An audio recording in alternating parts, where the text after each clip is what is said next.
თურქეთის სუპერლიგის მიერ 5 ტურში ტრაბზონსპორი ფენერბახჩეს ესტუმრა და 0-1 დამარცხდა. შეხვედრის ერთადერთი გოლი პირველი ტაიმის ბოლოს იუსუფ ელ-ნესირმა გაიტანა. ტრაბზონსპორმა მატჩი კარგად დაიწყო, მაგრამ მე-11 წუთზე პოლ ონუაჩუს გოლი ჯარიმის გამო გაუქმდა. ამას კი მე-20 წუთზე ოკაი იოქუსლუს წითელი ბარათიც დაემატა და უპირატესობა მასპინძლებისკენ გადავიდა.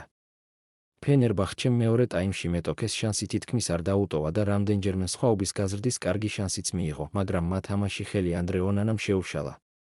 მანჩესტერ იუნაიტედიდან ტრაბზონსპორში იჯარით გადასულმა კამერუნელმა მეკარემ თურქეთში სადებიუტი მატჩი დღეს ჩაატარა და 8 სეივი მოაგროვა.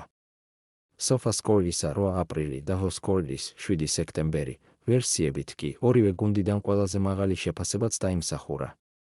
სადებიუტო მატჩი ჰქონდა ასევე ფენერბახჩეს რიგებში ედერსონს.